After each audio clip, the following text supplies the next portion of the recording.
আজকে তোমাদের আরেকটা ক্লাস নিয়ে এসেছি রিজনিংয়ের।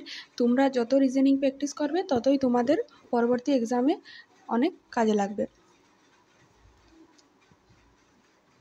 দেখো প্রথমের কোশ্চেনটা আমরা দেখি। এখানে কতগুলি ত্রিভুজ আছে কাউন্ট করতে বলেছে। তাহলে দেখিনি আমরা কতগুলো ত্রিভুজ আছে। দেখো বড় যেটা আছে সেটা একটা। তাহলে এখানে দেখো একটা ত্রিভুজ মাঝখানে, মানে এইভাবে যদি কোনো ত্রিভুজ থাকে মানে এটা তিনটা ত্রিভুজ। তাহলে এখানে তোমার তিনটা, এখানেও সেম, এইখানেও তিনটা, এটাও তোমাদের সেম তিনটা। তাহলে বড় একটা আর তিনটা সাইডে, তাহলে কটা হচ্ছে? মোট 10টা। আর মাঝখানে একটা, মানে 11টা। তোমাদের 11টা মোট ত্রিভুজ আছে। এইভাবে যদি ত্রিভুজ থাকে আর মাঝখানে যদি ভাগ করে থাকে কোনো ত্রিভুজে, তাহলে ওটা তিনটা ত্রিভুজ থাকে। ঠিক আছে, চলো তাহলে সেকেন্ড নাম্বার কোশ্চেনে যাই। এখানে কি বলছে, এ আর সি কে লেখা হয় একটা কোড ওয়ার্ড দেওয়া আছে, এবং HITকেও লেখা হয় একটা কোড ওয়ার্ড দেওয়া আছে। তাহলে চেয়ারকে কি লেখা হবে? দেখো এ কে যেমন আছে অ্যালফাবেটগুলো সেইভাবে লেখা হয়েছে। তাহলে সি এরটা আমরা বসাই।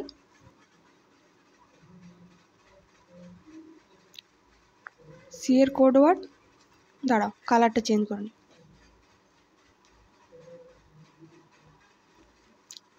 সি এর কোড ওয়ার্ড এইটা। তারপর কি আছে এইচ এর কোড ওয়ার্ড দেওয়া আছে হ্যাশট্যাগ।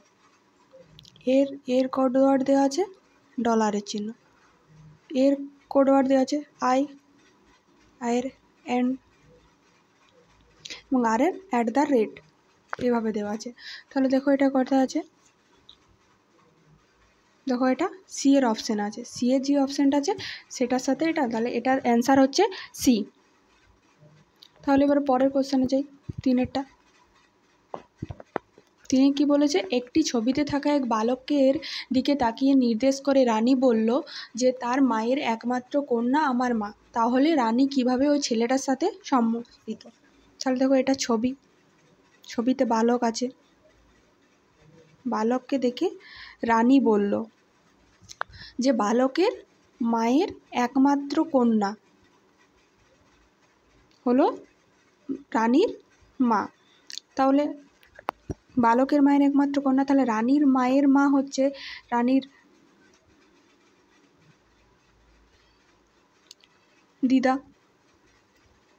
দিদার ছেলে, মানে দিদার ছেলে হয় মামা, তাহলে রানীর মামা। তাহলে বালকটি হচ্ছে রানীর মামা। তাহলে রানী কিভাবে ওই ছেলেটার সাথে সম্বন্ধিত? তাহলে বালকটির ভাগ্নি হবে রানী, বালকের ভাগ্নি রানী। কি বলেছে, বালকের দিকে নির্দেশ করে রানী বলল যে বালকের মায়ের একমাত্র কন্যা রানীর মা। তাহলে রানীর মায়ের মা হচ্ছে রানীর দিদা, তাহলে রানীর দিদার ছেলে রানীর মামা। তাহলে রানীর মামা হচ্ছে, তাহলে বালকের সাথে রানীর সম্পর্ক ভাগ্নি, মানে বালকটির ভাগ্নি হচ্ছে রানী। পরের কোশ্চেনে যাই, 4 নম্বর। দেখো 4 নম্বরে কি বলেছে, একটি ঘড়িতে ঘন্টায় কাটা গুলিতে সংখ্যার পরিবর্তে ইংরেজি অ্যালফাবেট দিয়ে শুরু, একটার পরিবর্তে সি লেখা থেকে শুরু হলে 9টার পরিবর্তে ইংরেজি বর্ণমালার কোন অ্যালফাবেট বসবে? তাহলে একটার পরিবর্তে সি লেখা হয়েছে। তাহলে কোশ্চেনে বলেছে একটার পরিবর্তে সি লেখা হয়েছে, তাহলে 9টার পরিবর্তে কীভাবে? এটা তোমরা এভাবে করতে পারো, পরপর 9 পর্যন্ত লিখে নাও। 1 2 3 4 5 6 7 8 9 এভাবে লেখা হলো। একটাকে যদি সি লেখা হয় তাহলে দুটাকে লেখা হবে ডি, তারপর E, F, G, H, I, J, 9কে কে, এভাবে লেখা হবে। তাহলে এভাবেও তোমরা কাউন্ট করে বার করতে পারো অ্যান্সার কে হবে, বা এভাবেও করতে পারো। যেহেতু +2 করে এগিয়েছে, যেহেতু 9 + 2 = 11 তো অ্যালফাবেট হচ্ছে কে, এভাবেও বার করতে পারো। এগুলো তোমাদেরকে অ্যালফাবেটগুলো মনে রাখতে হবে কততম অ্যালফাবেট, বা এভাবে তোমরা বার করতে পারো, যেভাবে খুশি সেভাবে বার করতে পারো। এবারে 5 কোশ্চেন দেখো, একটি ক্লাসে সুচরিতা অপরের দিক থেকে 5 নম্বরে এবং নিচের দিক থেকে 26 নম্বরে রয়েছে। ক্লাসে মোট কতজন ছাত্র আছে? তাহলে অপরের দিক থেকে 5 নম্বরে সুচরিতা আর নিচের দিক থেকে 26 নম্বরে। তাহলে সুচরিতা নিচের দিক থেকে 26 নম্বরে, মানে এইটাই হচ্ছে 26 নম্বর আর এটাই 5 নম্বর। তাহলে কতজন ছাত্রী আছে? তাহলে 26 + 5 - 1 এভাবে করতে পারো। তাহলে 26 + 5 - 1 = 30, বা এভাবে করতে পারো 26 + 4, যেহেতু এই একটাকেই 26 আর একটাকে 5 ধরা হয়েছে, সমান 30, বা এরকমও লিখতে পারো 25 - 5 = 30, এভাবেও করতে পারো। মোট 30 জন। যেহেতু একটা সুচরিতা এক জায়গায় বসে আছে, নিচের দিক থেকেও 5 নম্বর, অপর দিক থেকে 5 নম্বর, নিচের দিক থেকে 26 নম্বর। সুচরিতার বসার পজিশনটা একটাই, সেহেতু আমরা নিচ দিক থেকে একটা কম, তাহলে সুচরিতা যদি 26-এ থাকে তাহলে দাঁড়াও একটু হেজি হয়ে গেল। সুচরিতা যদি নিচ দিক থেকে 26 নম্বরে থাকে, তাহলে সুচরিতার অপরে আবার 4 জন আছে, তবে তো সুচরিতা অপর দিক থেকে 5 নম্বরে। তাহলে সেভাবে করতে পারো। তাহলে মোট 30 জন ছাত্রী আছে, ডি এর অ্যান্সার হবে। এবারে 6-এরটা, 6-এ কী বলেছে? অর্থযুক্ত অনুক্রমে সাজাও। তাহলে প্রথমে আমরা অর্থক্রম অনুযায়ী সাজাই। তাহলে প্রথমে আমরা বীজ ফেলি, তবে তো বীজ থেকে গাছ হয়। বীজ থেকে গাছ হয়, গাছের পর গাছ হবে, তবে তো কুড়ি হবে। তাহলে তারপরে কুড়ির পর ফুল, কুড়ি থেকে ফুল থেকে মালা, এভাবে। তাহলে কত আছে? 4, গাছ 5, কুড়ি 1, তাহলে ফুল 2, 3, এইটা কোথায় আছে দেখো? 4, 5, 1, 2, 3, 4, 5, 1, 2, 3, এইভাবে প্রথমের দুটো মিলিয়ে তোমরা করো না। দেখো এখানে 4, 5 আছে, এখানেও 4, 5 আছে, কিন্তু এখানে 4, 5, 1 আছে, এখানে 4, 5, 2 আছে। তাহলে তোমাদেরকে যদি অপশান চেক করে করো, তাহলে তোমরা অপশানগুলো একবার ভালো করে দেখে নেবে, তারপরে বার করবে। তাহলে অ্যান্সার হচ্ছে বি। 7-এর কোশ্চেন দেখো, 7-এ বলেছে ডেঙ্গু মশা, তাহলে মশাবাহিত রোগ হচ্ছে ডেঙ্গু, তাই ডেঙ্গুকে মশা লেখা হয়েছে। তো কলেরা কী বাহিত রোগ? কলেরা আমরা জানি জল বাহিত রোগ, তাহলে এখানে জল হবে অ্যান্সার। এবার 8-এর কোশ্চেন, 8-এ কী বলেছে? ন্যাশনালের কোড দেওয়া আছে এবং আর্নের কোড দেওয়া আছে, তাহলে ইন্টারন্যাশনালের কোড কী হবে? তোমরা এখানে দেখো, এখানে ইন্টারন্যাশনালও ন্যাশনাল আছে, তাহলে আমাদের এই ন্যাশনালের কোডটা আমরা জানি, তাহলে এখানে আমরা এই ন্যাশনালের কোডটা লিখে নিই। কী আছে? 7, 2, 3, 4, 5, 7, 2, 6, তাহলে এটা আমরা পেয়ে গেলাম। তাহলে এখানে তাহলে ইন্টারের কোডটা বার করতে হবে। তাহলে ইন্টারের কোডটা বা আয়ের মান দেখি। আয়ের মান কি আছে? আয়ের মান 4 আছে, এন এর মান 7 আছে, টি এর মান 3 আছে, ই এর মান 9 আছে, আর এর মান 8 আছে। তাহলে মোট ইন্টারন্যাশনাল কোড এটা। তাহলে এইখানে অপশান দেখি, দেখো 4, 7, 3, 8 দিয়ে একটাও শুরু নেই, শুধুমাত্র ডি এরটা শুরু আছে। তাহলে এখানে তুমি অপশানে সহজেই তোমাকে পুরোটা বার করতে হবে না, বা এখানেও দেখো শেষ দিকে ন্যাশনালের কোডটা পুরোটা দিয়েছে। তাহলে আমরা তো ইন্টারন্যাশনাল ন্যাশনাল কোড পেয়ে যাচ্ছি, তাহলে এটা বার করতে তোমাদের সুবিধাই হবে। পরে 9-এর কোশ্চেনে যাই আমরা। 9-এ দেখো কী বলছি? লুপ্ত সংখ্যাটি কী?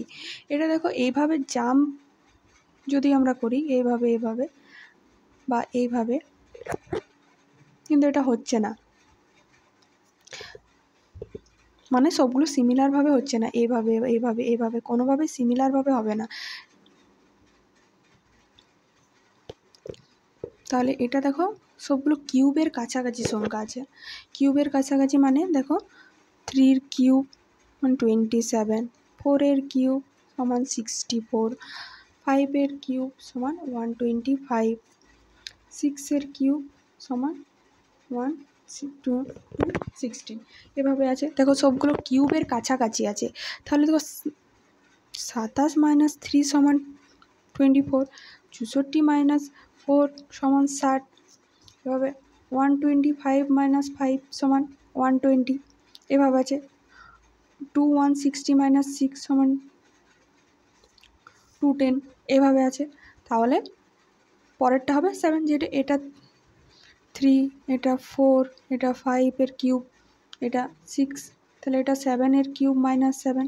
তো যেগুলোর কিউব হচ্ছে সেটা দিয়েই মাইনাস হচ্ছে, যেটার কিউব সেটা দিয়ে মাইনাস, যেটার কিউব সেটা দিয়ে মাইনাস। তাহলে 6 এর কিউব, তাহলে এভাবে তোমার আছে। তাহলে 7 এর কিউব -7 এভাবে আছে। তাহলে 7 এর কিউব -7 এর কিউব কত? 7 এর কিউব আমরা জানি 343। তাহলে 7 এর কিউব -7 সমান 336। দেখো 7 এর কিউব 343 -7 সমান 336, তাহলে এটার অ্যান্সার 336, মানে ডি এর অ্যান্সারটা হবে 336। এবারে 10এরটা দেখো, 10এ কতগুলো অ্যালফাবেট আছে, অ্যালফাবেট সিরিজ বলেছে। তাহলে অ্যালফাবেট সিরিজে প্রথমেই তোমরা অ্যালফাবেট, কতগুলো অ্যালফাবেট আছে আর কতগুলো ড্যাশ আছে এগুলো কাউন্ট করে নেবে। দেখো আমাদের মোট টোটাল অ্যালফাবেট আছে দেখিনি আমরা, 1 2 3 4 5 6 7 8 9 10 11 12 13 14 15 16। আমরা তাহলে এটা 4 4 করে ভাগ করে নিই। দেখো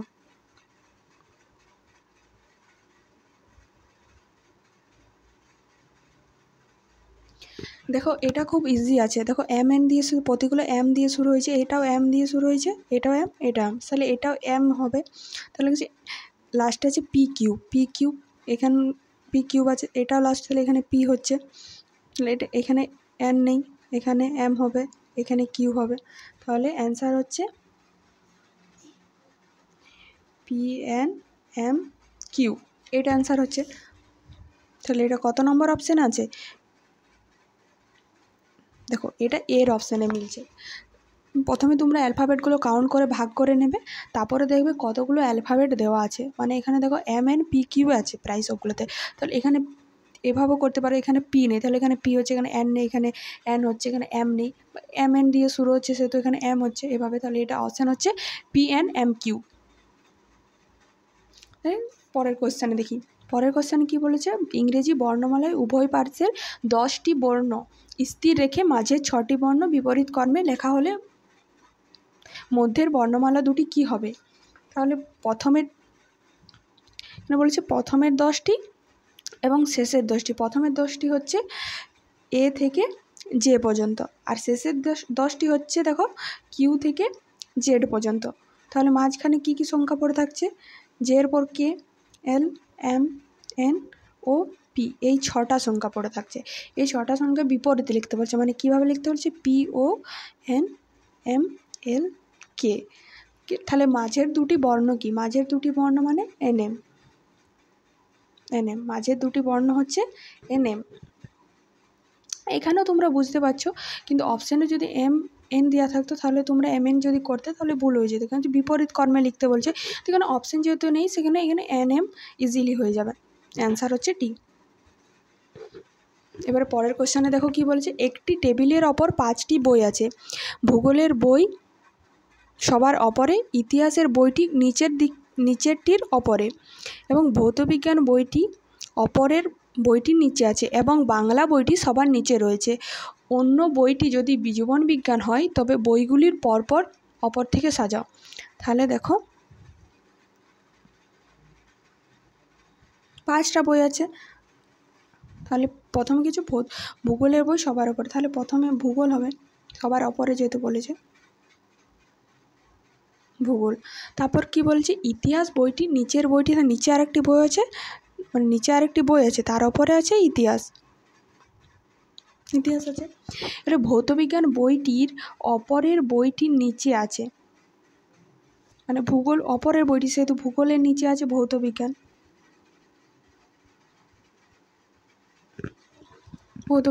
তারপর কি আছে? বাংলা বইটি সবার নিচে আছে, তাহলে ইতিহাসের নিচে বাংলা আছে, যেহেতু বলে দিয়েছে ইতিহাস বইটি নিচের বইটির ওপরে আছে, তাহলে ওপরে ভূগোল ভৌতবিজ্ঞান, নিচে বাংলা ইতিহাস। তাহলে জীবন বিজ্ঞান এবং অন্য বই, তাহলে মাঝখানে যে 5টা বই সেহেতু জীবন বিজ্ঞান এখানে হবে জীবন বিজ্ঞান। তাহলে পর্ব কী হচ্ছে, ভূগোল, ভৌতবিজ্ঞান, জীবনবিজ্ঞান, ইতিহাস, বাংলা। তাহলে অপশান দেখো, ভূগোল, ভৌতবিজ্ঞান, জীবনবিজ্ঞান, ইতিহাস, বাংলা, মানে সি এর অপশান দেখো, সি এর অপশানে আছে, মিলেছে। দেখো অপরে ভূগোল, তারপরে ভৌতবিজ্ঞান, আর ইতিহাস একটি বইয়ের আগে, তারপরে বাংলা, তাহলে বাংলা শেষে আছে, তাহলে বাংলা জীবনবিজ্ঞান মাঝখানে, সি এর অপশান। এবারে তার পরের কোশ্চেনে যাই। পরের কোশ্চেনে কী বলেছে, অমিতের মনে আছে মনোদীপের জন্মদিন জানুয়ারির 12 তারিখের পর কিন্তু 15 তারিখের আগে, 12 তারিখের পর কিন্তু 15 তারিখের আগে। সুভাষের মনে আছে মনোদীপের জন্মদিন 13 তারিখের পর কিন্তু 16 তারিখের আগে। তাহলে মনোদীপের জন্মদিন কত তারিখে? অমিতের মনে আছে মনোদীপের জন্মদিন 12 তারিখের পরে কিন্তু 15 তারিখের আগে, 15 তারিখে আগে। কিন্তু সুভাষের মনে আছে 13 তারিখের পরে কিন্তু 16 তারিখের আগে। তাহলে দেখো, তাহলে নিশ্চয়ই 12 তারিখেও নয়, 15 তারিখেও নয়, 13 তারিখেও নয়, 16 তারিখেও নয়। তাহলে দেখো 12, 13 এই তারিখেও নয়, 15, 16 এই তারিখেও নয়। তাহলে বেঁচে থাকছে 14 তারিখ। কারণ 12, 13, 15, 16 মাঝে 14 আছে, কারণ 12, 13, 15, 16তে তো নেই, কারণ দুজনের মনে আছে 12 তারিখের পরে এবং 15 তারিখের আগে। আর সুভাষের মনে আছে 13 তারিখের পরে কিন্তু 16 তারিখের আগে। তাহলে মনোদীপের জন্মদিন কত তারিখে? নিশ্চয়ই 14 তারিখে, 14 তারিখে, যেহেতু 12, 13, 15, 16তে নয়, 14 তারিখে। তাহলে মনোদীপের জন্মদিন 14 তারিখে। এটা তোমাদের আজকের শেষ কোশ্চেন ছিল ক্লাসের। এই কোশ্চেনগুলি সবগুলোই তোমাদের পরবর্তী যেই এক্সাম দাও সব এক্সামে কাজে লাগবে, কারণ রিজনিং সব এক্সামে প্রায় সমান থাকে। যত তোমরা প্র্যাকটিস করবে সেইভাবে তোমরা রিজনিংয়ে ভালো করতে পারবে।